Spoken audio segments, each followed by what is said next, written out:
ربنا آتنا في الدنيا حسنة وفي الآخرة حسنة وقنا عذاب النار.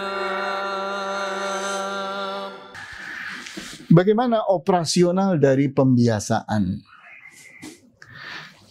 Di mana yang pertama adalah membentuk kebiasaan sesuai waktu.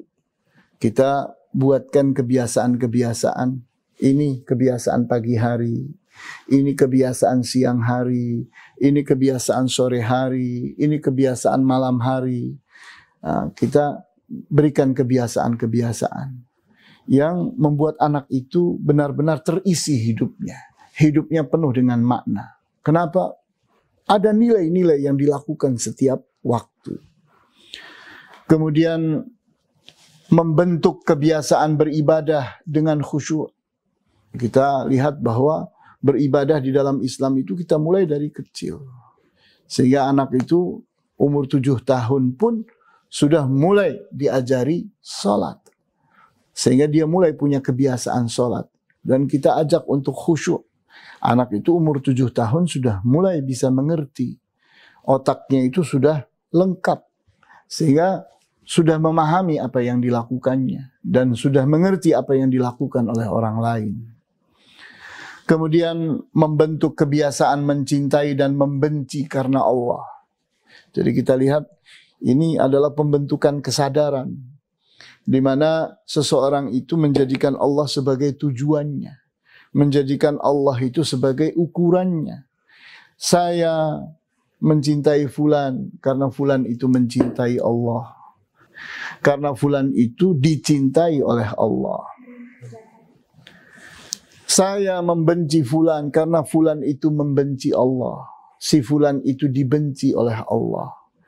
Jadi sejak kecil itu kita tanamkan hal yang demikian.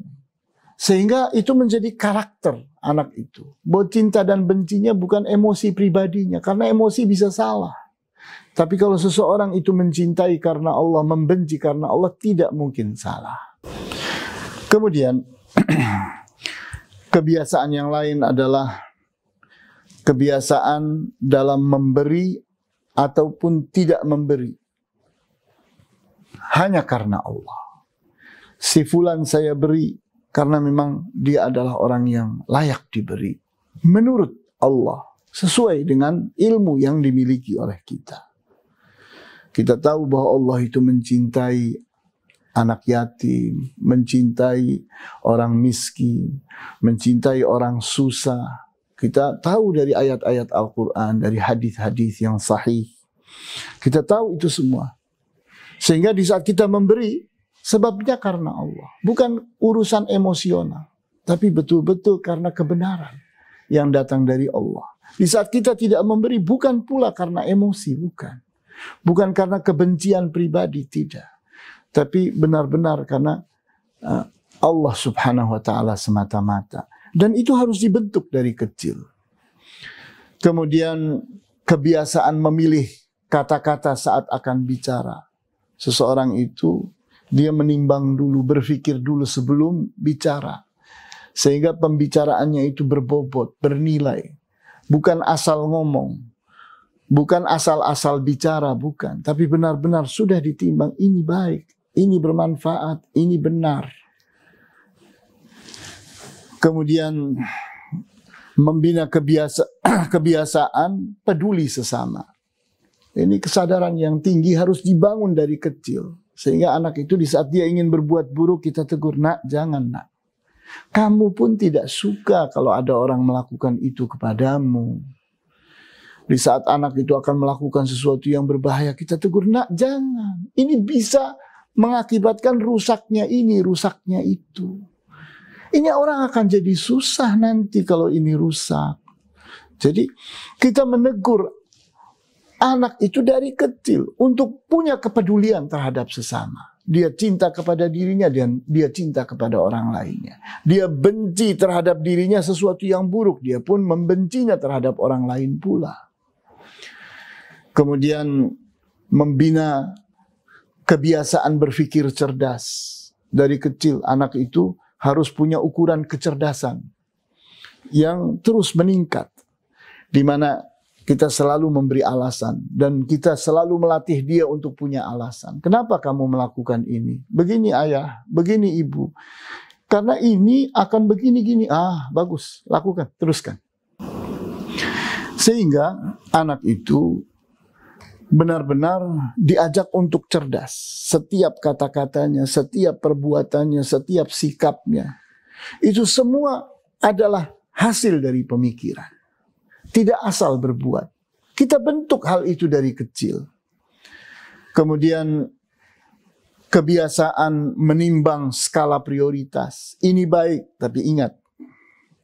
Jadi kita lihat, kita harus punya skala prioritas.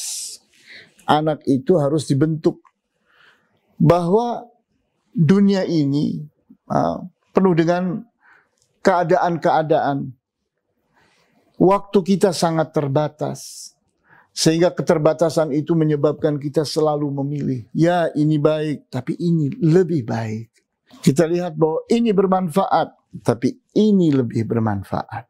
Jadi kita punya skala-skala prioritas bahwa kebaikan itu bersusun, kebenaran itu bersusun, manfaat itu bersusun.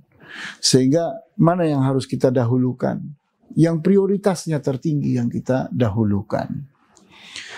Kemudian kita selalu mengajak anak itu untuk mengukur efektivitasnya apa, efisiensinya apa.